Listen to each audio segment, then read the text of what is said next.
when we say pragmatics. Um, so the first item today in my presentation is going to understanding pragmatics, and then I'm going to talk about the factors at play that necessitate the need for pragmatics instruction when it comes to multilingual learners. Then we will talk about some well-known pragmatic constructs and how they vary across cultures and um, and the teaching applications for those specific pragmatic constructs. And then, since our theme is multilingual learner advocacy, we'll make some connections to that. Okay. So, again, in the spirit of trying to understand pragmatics and what it covers exactly, we need to kind of look at the linguistic domains. There are five, right? We have phonology, the study of sounds, morphology, morphemes, or the smallest meaningful units in language, syntax, word order, and how words relate to each other in a sentence, semantics, the study of meaning, and then pragmatics, which looks at language in its social, cultural, as well as situational context. So if you take a sentence like, I hate you, for instance, semantically speaking, if you just look at its meaning, it expresses hatred, right? From me to you. If I say this to you, it's a pretty negative thing. We will probably not see each other again, right? But consider how sometimes people, friends especially, might tell each other, I hate you, like if someone has won a trip to the Caribbean, 7 days on a cruise, and then you would be happy for your friend, celebrating with your friend, but you might actually say, I hate you, meaning I envy you, not that I have hatred towards you, right? But no other domain of linguistics or subfield of linguistics can explain what pragmatics can explain. How something like I hate you can be celebratory as well as hateful is the purview of pragmatics. So then we can define pragmatics as the study of language in context, cultural, social, situational, and anything that goes under context, right? So we need to take into account a lot of variables when we actually make sense of what people are talking about. Again, let's say there's a married couple who own a horse and they have a barn, and then the sentence, the horse is not in the barn, when one says it to the other may not simply mean the horse's location currently is not the barn, right? It can mean like you forgot to close the barn door, you did this for the fifth time, I'm upset, this is your fault, right? All of these things. So actually what we think is very clear meaning when we speak, when we use language is actually inherently ambiguous. There's there's nothing clear about it. It's just our knowledge of the language and the person and the expectations of communication within our given situation and culture that makes it clear to us. It's not inherently clear in itself. Inherently, it's ambiguous, right? Um, so again, how this is done in each language, uh, like resolving the ambiguity together with the person that you're talking to or communicating with in any format. This is done differently across languages and across cultures, and that's also the purview of pragmatics. So, why do we need to teach students about pragmatics, and why do we need to teach students the pragmatics of the target language? Um, so As I was saying, nothing about language is clear. It's just because it's clear to you because you happen to know the conventionalized choices, the norms, the values, the beliefs, again, the expectations when you communicate within your own discourse community, right? And these choices, these conventionalized choices have become institutionalized, like um, how you um, start an email, for instance. Even something as simple as that is going to be different across different languages. So then the problem is these institutionalized pieces of information, this cultural knowledge, becomes a tacit marker in how we judge the people that we are communicating with. So for cross-cultural communication, there are particularly heavy consequences because what it means for something to be a tacit marker is that you will make judgments. You will be judging the other person and you won't know that you're judging them. That's what it means, right? So it's pretty dangerous. So the issue is, while native speakers, when they talk to multilingual individuals, it's pretty easy for them to catch morphosyntactic errors, phonological errors, and understand them as just language learner mistakes. They will simply, like, no one will make a, a judgment on what kind of person you are just because you made a grammar mistake as a second language speaker, right? But pragmatic errors are never recognized as language errors. They are judged as personality traits. So if you don't know how to be polite with me in my language, in my cultural expectation sphere, then I will just think you're weird, you're rude. I may not even be able to put my finger on it. I will just not like you necessarily or want to do too much with you. So it can be it can take a toll on interpersonal relationships, obviously, but it can also be more serious, like passed over for salary increases, not getting equal treatment in the classroom. I mean, just the other day, a colleague of mine from Math Ed was talking about how when she takes her students for their participation in schools as part of their teacher training, right? She notices how they will um, go around the classroom to help help the students as they're working on things, but they will skip over the multilingual learners. And we think it's because they don't see themselves qualified um, to help. But, either that or they just don't feel comfortable for these reasons, right? So this is called the linguistic penalty, and it's a dear price to pay, right? Not knowing the pragmatic norms of the culture that you're trying to live in.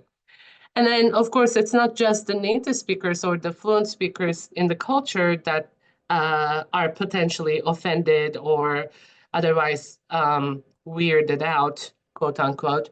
The multilingual learners themselves will also be potentially offended, confused.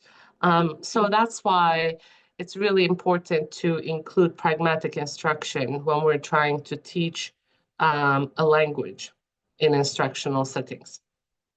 So it's not like pragmatics doesn't exist in their language, right? Everyone realizes that you need to do things a certain way to get your way, if you will, or to get along with people. But not everyone necessarily realizes, unless instructed, that it might not be the same across languages because we very mistakenly think a lot of things are just how things are. Like we think everything we do and see is just how you do it normally. But like 99% of what we think is normal is actually culture based, right?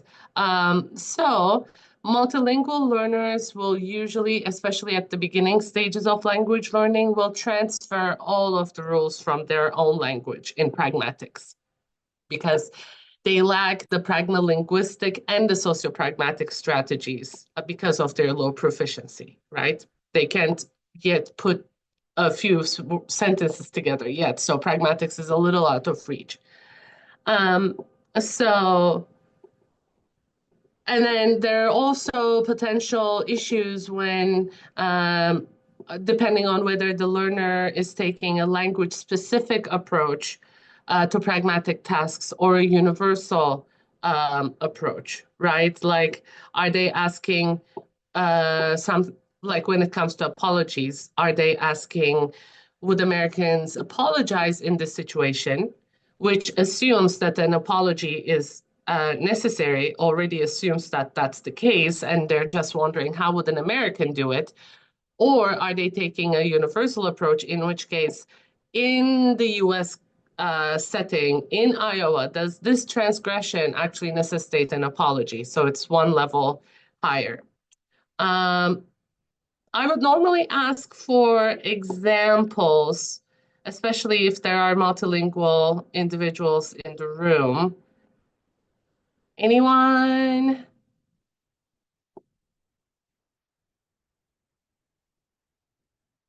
From different languages, different cross-cultural communication instances. I could share something from a friend of mine who is from the Pacific Northwest of the US, known for kind of passive communication styles, right? And then who is married to somebody from Israel. And uh, I don't know if anybody here has any relationships or connections with Israeli people, but there is really not much that's ever going to be apologized for ever. And it's my friend and her husband have managed to navigate that. They have figured it out, but it's caused this huge tension with my friend's family, who now looks at this person and views him as uncooperative and rude and offensive. But to his thinking, because of how he was raised culturally, there really isn't a a point to the apology. The apology is not how things are resolved, right? Hmm. Things are resolved in a different way. The apology is not a part of it. There is direct communication about what happened. There is judgment even of like, here's what happened, here's what I think about it, but there isn't the verbal act of an apology. And so it's really caused significant tensions with my friend. Yeah. Yeah, that's really interesting because I actually read about apologies in Israel and they seem really interesting. And it's one of my favorite examples to share in class Mhm. because, like, apparently, imagine like you're late to an important work meeting. And then, in the American setting, when you're late to a meeting like that, my goodness, you would like bend over backwards, apologizing profusely, explaining what happened, promising it won't happen again, maybe offering to make up for whatever it is that happened because of you being late, etc. In Israel, apparently, all it takes is for you to say sorry, and that's the end of it, because obviously there must have been something huge. Otherwise, why would you have been late to a significant event like this? So yeah, that made me think of that article immediately. That's really interesting. Thank you, Eliza. And then the other part of this is, of course, multilingual learners um, mean to develop in their target language, but also they have agency over their own beliefs and worldviews, right? So there have been reports of, like, for instance, um, American Japanese learners, women, refusing to adopt that little squeaky voice in their words that Japanese adult women seem to adopt, you know. It's like sometimes they will draw the line. Yes, I want to learn Japanese, but I don't want to to them sound like a child. Whereas in Japanese culture, that's something pragmatically appropriate. So then just bear in mind going forward that there's this caveat on what we might call pragmatic failure. Sometimes people may be choosing to fail, and that's okay. So then, and I will talk about this last point here soon. Can pragmatics be taught through instruction in the classroom? The answer is luckily yes. And it's actually not the case for all sub fields of linguistics, right? Sometimes, like phonology, intonation patterns, even some phoneme sounds may be immune to instruction past a certain age, right? But luckily, pragmatic constructs are not immune to instruction. So they can actually be taught and learned, and they should be. And we'll talk about why also. So coming back to learner agency, does the learner have to become pragmatically exactly the same as a native speaker? So the answer is a resounding no, obviously. And I just want to pay direct everyone's attention to this bold-faced quote. The goal of instruction in pragmatics is not to insist on conformity to a particular language form, but rather to help learners become familiar with the range of pragmatic devices and practices in the target language. Okay, that's always important to remember. So I was hoping we could perhaps talk together. This is about further about linguistic penalty, right? And the quote comes from Bardowee Harlig and Mehin Taylor. This source is getting dated, but there haven't been many breakthroughs in pragmatics instruction, so it still holds. Right. So a pragmatic error may hinder good communication, may make the speaker appear abrupt or brusque in social interactions, rude, uncaring, unintentional insults, are some of the potential pragmatic hazards.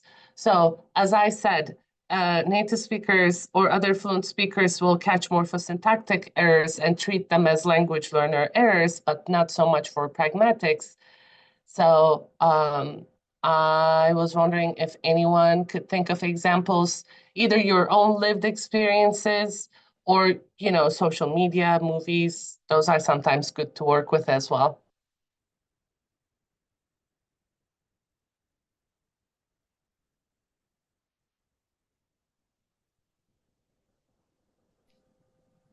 I guess I have an example.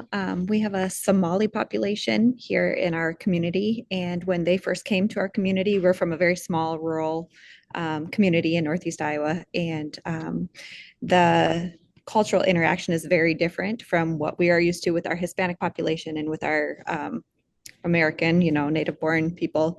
They're more, I would say, loud. They come across as being obnoxious and even aggressive towards each other. So when that community first came, we had to educate people on the cultural differences, that it doesn't necessarily mean they're uneducated or unable to hold conversations, but it was a really big change for our community. Mm. Thank you. Thank you. And of course, sharing the pragmatic or cultural norms of the target culture is one thing, but I'm actually going to also make the argument that we may need to educate the general public on how to approach people from other cultures as well, right? Um, it would help everyone. Mita, did you want to say something? Yeah, one of the examples that came to mind right when we started this conversation was one of my coworkers had students who, well, somebody made a yo mama joke, which is just culturally okay for that age group in high school. And one of the English speaker students took it very personally. It ended up being a fist fight, and it just went to a level that it probably wouldn't have had it not been somebody that didn't quite get the context and the cultural norm around that. So, That's a good Just reminded me of example. that. Yeah, good one. Thank you. Thank you so much for sharing. Okay, moving on. So, as I said at the beginning, we will look at some pragmatic concepts and how they vary cross-culturally. The first one we're looking at is speech acts. So basically, speech act theory comes from the works of Austin, who, weirdly enough, was the first person to formally make the claim that when we speak, we actually commit actions, hence speech acts, right? So, for instance, um, if I say to Dr. Phones, I'm sorry, Eliza, because we were just talking about apologies, right? Then by just saying the words, by just uttering these words, I have apologized to her. Same with thanking, right? When I say, thank you, Vimimo, I have just thanked her by just uttering those words. So, and it doesn't have to be those declaratives or performatives, right? That perform actions. I could be saying something like, "Oh, the weather is beautiful today," and I've just made a statement, right? I've made a claim and things like that. So every time we utter words, we actually commit actions. So then this was actually advanced by his student John Searle, who was one of the students at Oxford. He also added that certain felicity conditions need to be met for some of these speech acts to work. Um, for instance, if I, as the professor, when I'm in class and I tell my students, class dismissed. And if I mean it, they will actually pack up and leave, right? Because I happen to meet the felicity conditions for that speech act to do what it's supposed to do. I do happen to be their professor. We are in a classroom setting, and I do mean what I say and things like that, right? Um, but like imagine me teaching in that building over there that I usually teach in, and I just poke my head into someone else's classroom and I go, class dismissed, and then I just run away. Right then I wouldn't be meeting the felicity conditions, and then my speech act wouldn't be working. Um, and just to have a small laugh. If you guys are familiar with The Office, um, let's take a look at a very much failed speech act by Michael Scott, the very inept manager of a paper company branch who's having monetary issues. Let's take a look.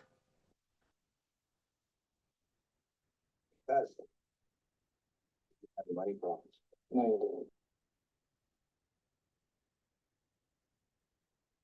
So then the accountant in the scene in the kitchen actually has to go to him and explain to him that's not how declaring bankruptcy works and everything.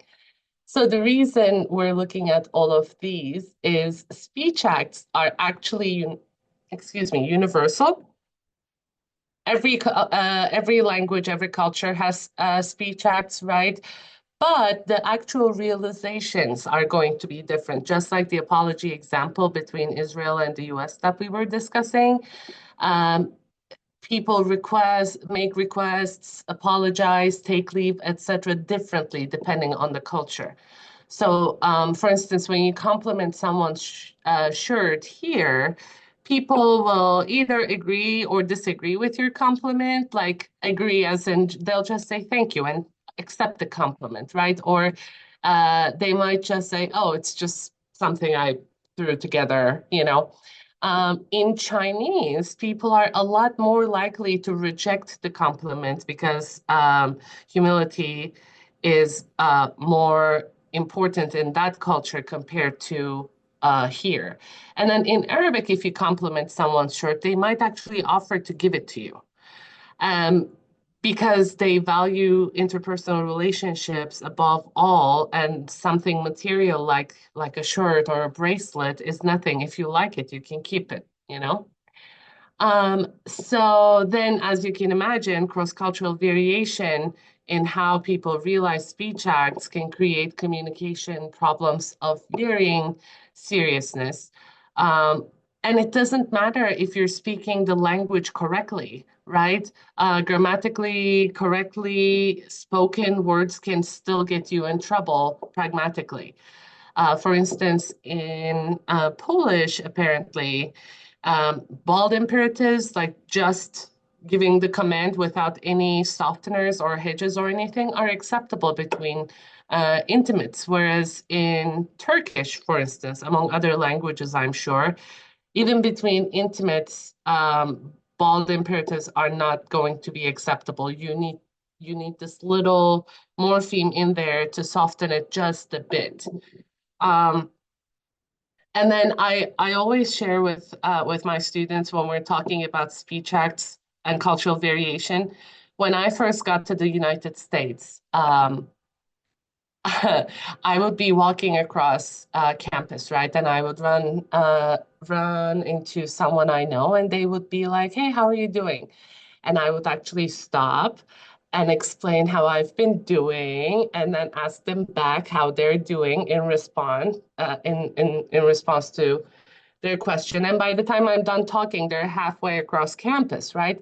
And I was so offended every single time, thinking this is so rude. Why would they ask me how I'm doing if they're not going to, if they don't care, or if they're not going to even show me the, courtesy to at least pretend to listen to my answer. It was mind-blowing to me how rude these people were.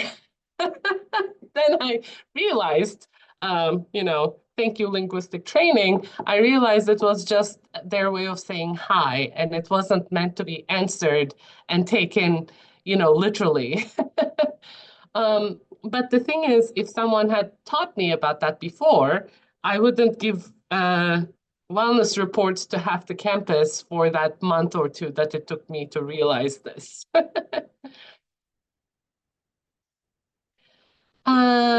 Okay, so speech acts can be taught to multilingual learners, but instruction should be explicit.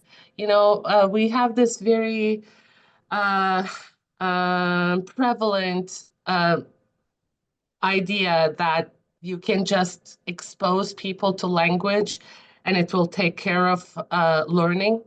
That's just not true. And especially for pragmatics, that's not true. So you need to be explicit about these rules and what they are and how they function and what they can do. Just like my presentation to you, we need to teach multilingual learners about these things.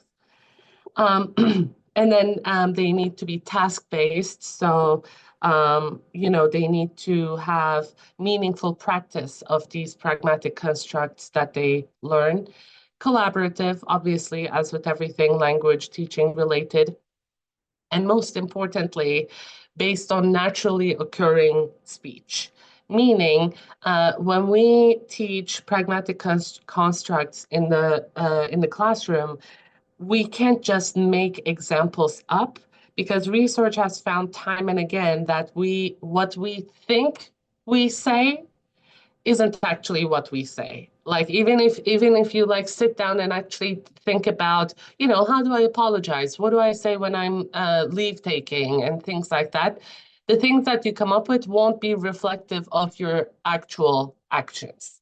Um, and also, a lot of textbooks are usually filled with made up conversations that you can use that as an example, for years. And still to this day, you may open an ESL textbook and the first conversation goes, "Hello, how are you? I'm fine, thank you. How are you? I'm fine, thanks." Like, I have never in my life witnessed an interaction that flows like this, right? So it's important that we teach pragmatics based on actual naturally occurring speech. And we can't go into the details of where you would find those data samples, um, but suffice it to say, just don't make stuff up. as language examples. Okay, so the other pragmatic construct we're looking at is Grice's principle of cooperation. So Gricean pragmatics and rational cooperation are both based on the works of Paul Grice, right? And they're based on the premise that humans are rational beings who want to minimize costs and maximize benefits. Okay, so what do we mean by that? I always give the example of this donut shop that we have downtown by the river, Hertz Donuts. I tell my students, imagine I go into Hertz Donuts and I say, hello, I'm 5'8", and then they would be like, do you want a bigger donut? Do you want a lot of donuts? Like, because they would, as rational beings, they would be trying to rationalize what I'm saying for it to make sense in the context that we are, right? So this understanding, this basic premise led Grice to theorize that in conversation, people are actually cooperative, okay? Unless otherwise indicated, everyone wants to communicate their meaning, minimize the risks, and maximize the benefits. So then the principle that we're all following happens to be this right here. Make your contribution such as it is required at this stage at which it occurs by the accepted purpose or direction of the talk exchange in which you're engaged. So he said it like it's like he's telling us what to do, but this is just describing what we do, okay? And then it's in our self-interest to actually follow this cooperative principle, right? And to assume that other people are being cooperative as well. Because, if I go into a donut shop and announce my height, I will not get donuts. I will just get a bunch of weird looks, right? So an example from Pink Panther for when someone isn't being cooperative, right? So there's this dog lying on the carpet. He says, does your dog bite? He says, no. And then the dog bites him. He says, I thought you said your dog did not bite. And then the guy says, that is not my dog. So if this person was being cooperative, they would have understood that when he points at this dog on the carpet and says, your dog, he doesn't mean his dog at home. He does mean this particular dog we're looking at right now, right? So not following the cooperative principle will sometimes actually lead to humor. A lot of humor that we see around us is going to be because somebody is not following the cooperative principle. So then we have the maxims that Paul Grice divided the cooperative principle into. So basically, we need to follow these following maxims. Be precise, right? Say no more or less than required. Be truthful, be relevant, and be clear, basically. And I would normally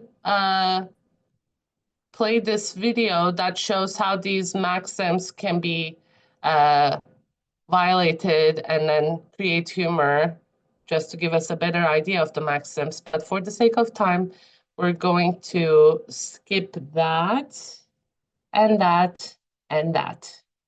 Okay, so in second language acquisition, how does all of this play a role? So for everyone in the conversation to understand the same thing from what is being said, we must have common perceptions of the utterance that's being said, the roles and expectations of the participants, the context in which the utterance occurs, and the world around them as it relates to the conversation. So being from entirely different backgrounds, it's pretty impossible for multilingual learners to meet all 4 criteria. So it actually causes a lot of communication breakdowns because the maxims, the 4 maxims that we were talking about, that we're pretty sure, they sound pretty objective, right? But they also vary cross-culturally. You might be following your own maxims in your own language, and the other person will also be following the same maxims, but in their own language. So this common ground will not be reached. So then, yeah.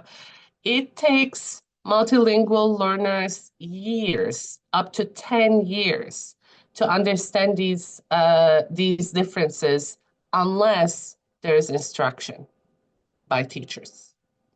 Okay.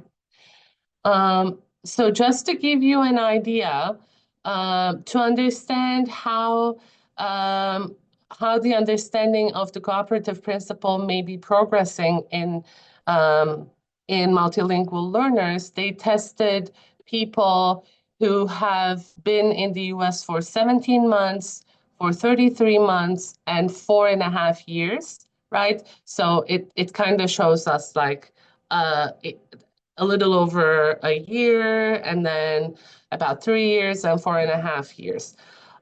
So they found that non-native speakers gradually improved over time, but at all 3 of these levels, they performed significantly differently to the native speakers.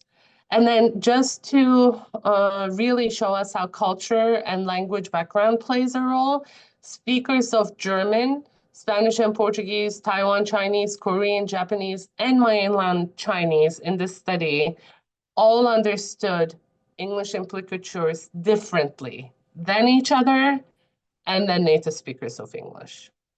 So, like, you might think it's just words and word meanings, just dictionaries and grammar, but there's so much that goes into language pragmatically.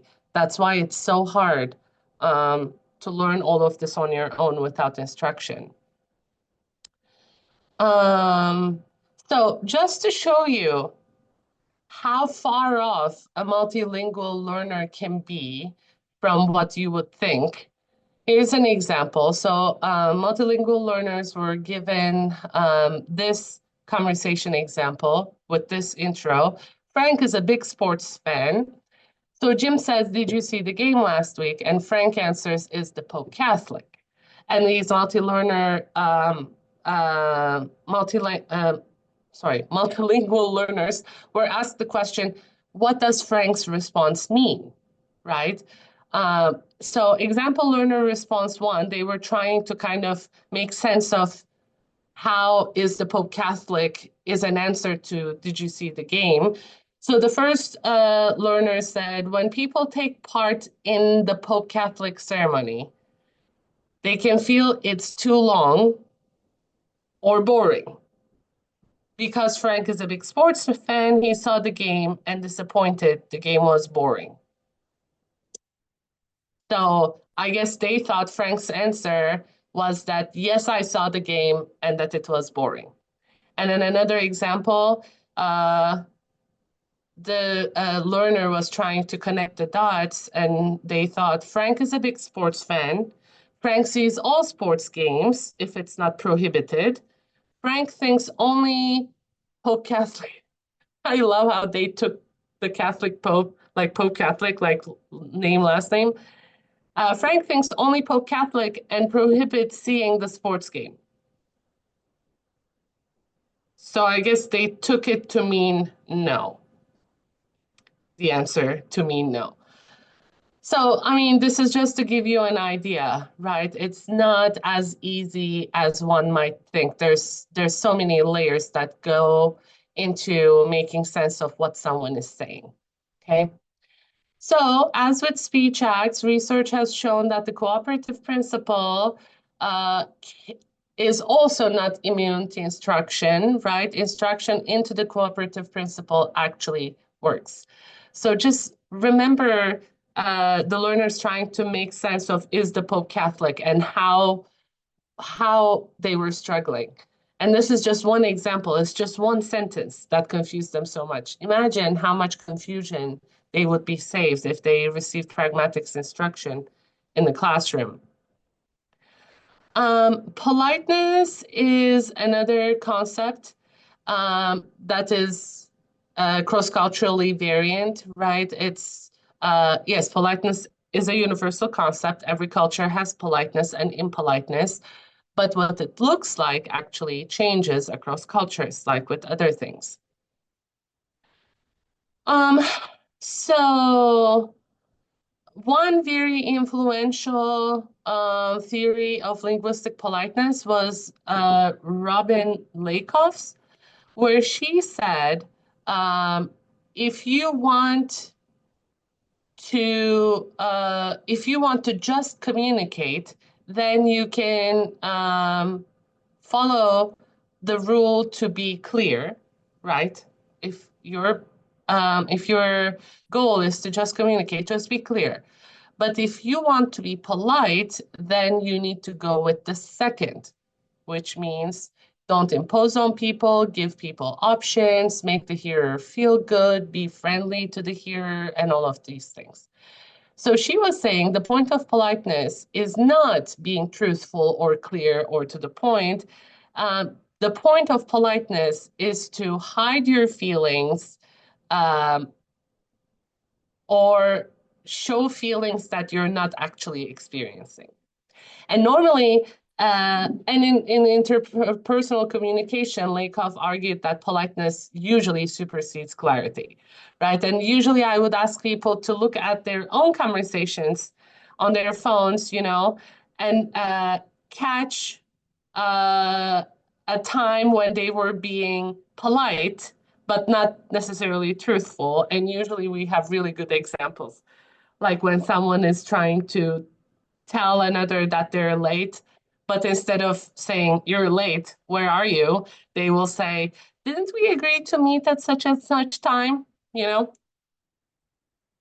Um, and then Brown and Levinson's theory is also uh, really enlightening in my view. So basically, they say linguistic politeness is built all around the concept of face, right? So we practice politeness to either save our own face or to save another's face, right? And then we have positive and negative face, and politeness is kind of invented to help save people from face-threatening acts. And I'm not going to go into detail because I want to have some time for questions at the end. Um, and let's just, from the perspective of face, let's take a look at this video of the editor-in-chief of a fashion magazine and a person who's applying to work as her assistant. Let's take a look real quick.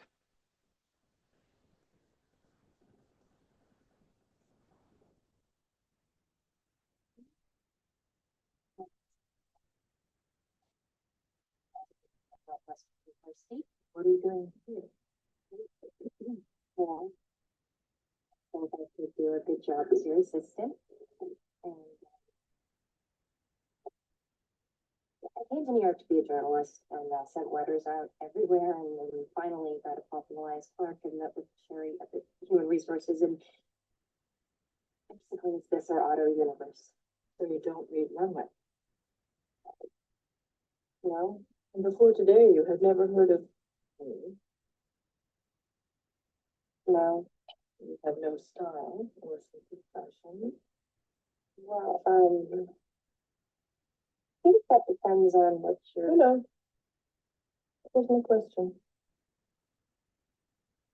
So yes, when we say face-threatening acts, we mean things like that. And usually people will try to avoid them instead of just, communicating very directly like this editor is in this moment. Um, okay, so as with other pragmatic concepts, politeness strategies vary across cultures, right? And pragmalinguistic transfer can be an issue. You know, sometimes a multilingual learner will try to be polite, but do it in their own language's norms, which may actually do the opposite. For instance, a German speaker, a German learner of English might say, um, you know, you invite them to a party, would you like to go? Come with us tonight, whatever. And then the German learner says, sure. So in German, saying sure like that is actually enthusiastic and an unmarked, you know, positive response. But in English, it sounds like they're being forced and they're just saying, sure, you know, I guess I can. Very not enthusiastic, right? Um, and yeah, as with all things pragmatics, politeness in TESOL materials are lacking. So it's really important that you bring that in to the classroom yourself if the course books you're using aren't doing a good job. Okay. So, connections to multilingual learner advocacy. I think multilingual learner advocacy in this particular aspect starts with understanding that learning a new language is finding a new way to see the world, right? Bilingual, multilingual individuals are so cool for having access to the world around us from two different windows, right? So just first changing our own perception of multilingual learners are as people who are struggling and are less than, and instead of that, replacing that with they these are really cool people with a lot of cognitive advantages and social advantages that are happening. So, and then the other thing is, of course, we talked a lot about how it's important to teach pragmatic concepts in the classroom, but I think cultural awareness needs to go both ways. It's not just teaching multilingual learners about pragmatics and about cross-cultural communication, but also people in your community, people in your school, other teachers in your school need to also learn about these things so they can make sense of their perhaps judgments of multilingual individuals or why they think the way they think about certain individuals, you know, and what they can do to better communicate cross-culturally. Those things would be a good step in the right direction. So raising awareness in and outside of the classroom, speakers need to become aware of cross-cultural differences and recognize our choices and subconscious reasons, as I was saying. Okay. Any questions? If there are questions, if you would like to ask questions, you can use the raise hand bar. But if you would like to put it on the message box, I would read it out.